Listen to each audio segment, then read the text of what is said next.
Good, how are you? Good haircut. Do you like it? Yes. Kevin, by the way, am I introduce you, Kevin? Go ahead. Kevin's with the Democratic Party here in Utah. Works, I guess, essentially through up to the DCCC, right? So he's been visiting our town. So a little about me and about my background. And let me kind of start and give you my history. I was born in, actually I was raised in Philadelphia. I was born, but I was raised for most of my life in Philadelphia, just right outside Valley Forge Park, actually.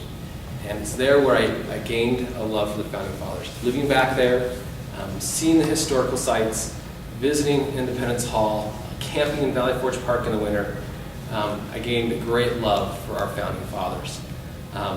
And it really impressed upon me the idea of how important our Constitution is and what service is, and what service we need to give to our country. So, hi, welcome. I came to Utah in 1989 when I came out here to go to school. It was my first time living here permanently, although I visited here quite a bit, and I fell in love with the state. I went to BYU and got an undergraduate degree in economics, and from there I went back east to Washington D.C. and got a law degree. And then I came actually back here and started practicing law at a mid-sized firm in Salt Lake City. After practicing there for a while, I got recruited to actually go back to Washington, D.C., and I worked for a large international law firm back there named Perkins Coie. And it was while I was with Perkins Coie, actually, that I had a wonderful opportunity to actually go and work on Capitol Hill. I took about a year, probably 19 or 20 months off, and went and worked under Senator Bennett as his legislative counsel. And I highlight that because I think that's one of the things that sets me apart. I've actually been on Capitol Hill. I've actually been in the legislative trenches. My job there was to actually read bills, to understand the unintended consequences, to negotiate language, and actually shepherd things through the process. I left Senator Bennett's office well before TARP, well before all the financial crisis hit. I left in 2003, beginning 2004, and then went back to the law firm. After practicing there for a while, I came back to Utah to get an MBA. I decided I really want to understand the ins and outs of business, and I've always loved studying, and I love marketing and strategy, so I went back and got an MBA. And then after that, I've been in-house counsel, first at an small entrepreneurial company, a telecommunication company here in Utah, and then most recently, I was with Shift Nutrition, which is a publicly traded company in Utah. Now, I highlight that background and experience because I think it's one thing that sets me apart. I've not only have I had formal training in economics, law, and business, but I've actually worked in the private sector. I've worked for a struggling company as well as a publicly traded company. I was regulatory counsel at these companies, and the thing I tell everyone is, I've seen the burdens of regulation and how it inhibits companies and the cost for compliance. These companies that had hired me should have never had to hire a regulatory counsel. They weren't big enough, but they needed to because of the regulations. So that again, I think brings a unique perspective to the race that I have. I can actually say I've been there and I've seen what goes on in these companies. As I mentioned, some of the things I think that set me apart besides my working on Capitol Hill, besides my work experience and where I've been, is also two other things. One is I am not a politician, really. I've never held elected office. The reason for me jumping in the race now, I tell people, 5 years ago I didn't want to do this, and in 5 years I probably won't, but I think there's a window. I think there's a window in 2013 where we will actually be able to get things done. And I'm so concerned that if we don't have the right people back in D.C., the trajectory for our country won't be set on the right course. The reason I think there's a window is because I think it's our economic situation. We're not going to be able to kick the can down the road much further. And I don't think much is being done this year because of the presidential election. But I think it's 2013, and we need people back there who have the vision, who have the skill, who actually have the drive, and who can hit the ground running and actually implement some of the reforms we all want. And so that's another thing I think that sets me apart. And the last thing that I like to highlight is my approach. I learned back in Washington, D.C. that you can disagree with people, and you can be completely opposite in terms of your political philosophies and in terms of where you stand, but you can still find common ground and actually get things done without compromising. I remember one of my first assignments when I was back there was to negotiate a bill with Senator Leahy's staff, who was, I believe, ranking member at the time on the Judiciary Committee. And we were at polar opposites when we began. But through hard work, through a lot of late nights, and actually negotiating, we were able to actually get some legislation that didn't compromise our objectives and our principles, but also have the support of one of the ranking Democrat on the Judiciary Committee at the time. That taught me a valuable lesson. That taught me that, and it gives me hope that we can break the gridlock in DC. We can get things done if the right people are back there. I reject the assumption that, I reject it when politicians go back and say, I introduced a bill, it got slapped down, it didn't go anywhere, no one voted on it, but I tried. To me, I say, no, you haven't tried hard enough. A lot of the work in DC happens way before a bill is even introduced or voted on. By the time a bill gets voted on, the work's been done. The real valuable and the real effective congresspeople back there are the ones who get in the process early and influence and help shape legislation. And that's the kind of representative I want to be, and that I will be when I go back there. I was talking to a friend the other day, and they asked me, how would you compare yourself to everyone else in the race, or what kind of congressman would you be if you go back there? And someone commented on me, said, I see you as the workhorse, not the show horse. I think that's really true. There are show horses and there are workhorses. And I'm not going to be the bombastic one and the one who's always trying to get in front of the camera. I'm going to be the one who's actually working and trying to get things done and actually get to that vision we all know we need to get to. So, anyways, that's a little bit about me, a little bit about my history, a little bit about my background. I'd like to open it up for questions again. I really enjoy the questions, so I think that's where you learn the most about me. And as I answer questions, I always like to try to talk about the principles that guide me and answer the questions, and also let you know my thinking and how I got to the answer. Because again, it's how I approach things and how I think that are most valuable for you.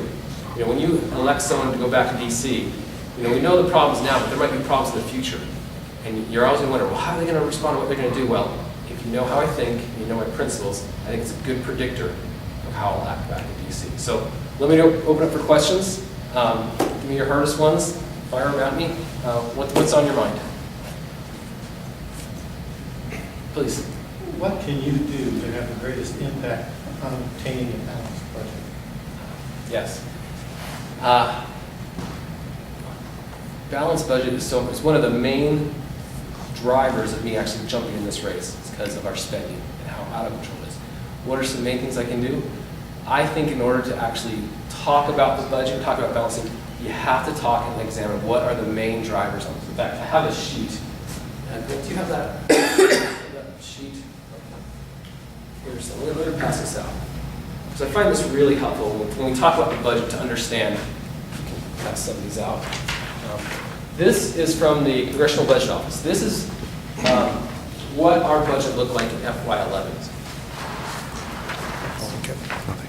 When we talk about balancing the budget, there's always two parts, right? You have the revenue side and you have the spending side. And I think you have to look at all of them. I don't believe in taxes. When I talk about raising revenue, I talk about the way we get more revenue is we get more people to work. Okay? I think that will help actually balance our budget. When more people are working, if you look here, you'll notice in this bar graph down here, if you look, our revenues, I think, are the third lowest since 1971 or 72. Right? And I attribute that mostly to our economy of people not working. If we get people back to work, that's one thing we can do to help balance the budget. Eventually, we want to lower taxes altogether, but we need to get people back to work. On spending, we have to cut spending, but we have to do it the right way. And I think the right way is everything's on the table, and you have to attack the main drivers. Social Security, Medicare, Medicaid are some of the biggest drivers. If you look here on the graph, look at this circle here on the spending, if you got rid of discretionary spending, which is defense, as well as they call it non-defense, things like the Department of Education, or energy, all the agencies. If you got rid of all that, you'd still have a deficit. Or you just barely covered the deficit. So when we talk about what best we can do, we have to talk about all those factors. Now, of course, yes, I'm in favor of cutting programs from the Department of Education, offering them to the states. If the states don't want them, then we cut them to the Department of Energy. But in terms of the entitlements, I think we have to talk about, when we talk about Social Security, we have to make sure our seniors, we can't compromise what they have. But for future generations, we have to change the rate of expenditure in that. And the way I would do that is I'm in favor of having voluntary waivers where people can actually waive the benefits in lieu of something like a capital gains reduction or other incentives. I think we need to look at the bend points, extending out the bend points so that the rate of growth of Social Security is not as high. You have to talk about changing the COLA formula in terms of having it more realistically match what inflation actually is.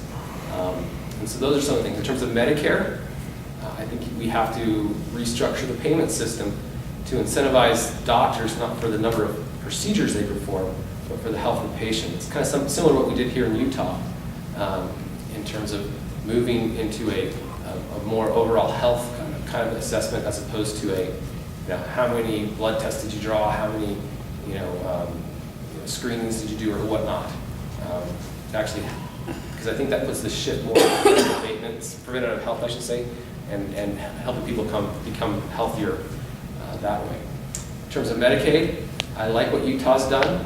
I think the federal government can help in that in terms of having waivers. Utah's seeking a waiver right now for their Medicaid reforms.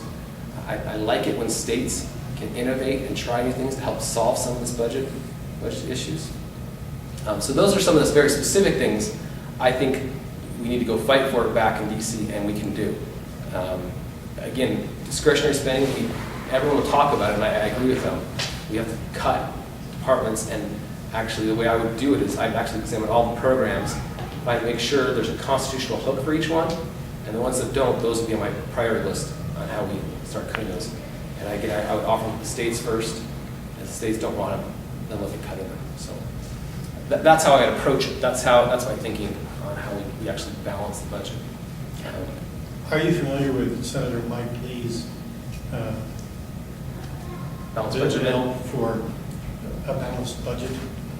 His balanced budget amendment, you mean? Yeah, balanced budget amendment. You're familiar with that?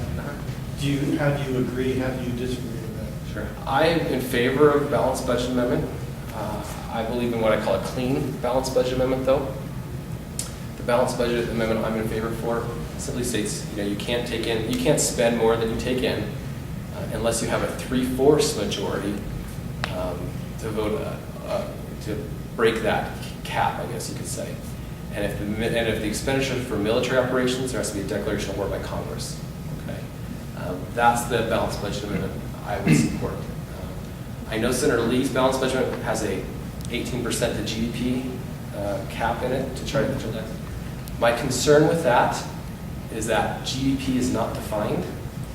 And if we look throughout our history, for example, the unemployment rate, the politicians have tinkered with that definition. They've played with that and used it to their advantage. Again, we're talking about the Constitution we're amending here. And unless that's defined, unless that's clear in the Constitution, I worry about the loopholes that will be created by politicians. And so I don't support having an unanchored term, so to speak, and I think that it opens it up to a lot more problems, a lot more gamesmanship, which when we talk about the Constitution, these amendments should be principle-based. They should be able to withstand forever, and I don't see that in terms of that. He has a 5-year window. How do you feel about that? In the 5-year window, what do you mean? Oh, to implement? To implement. Yeah, no, we're going to have an implementation phase. To go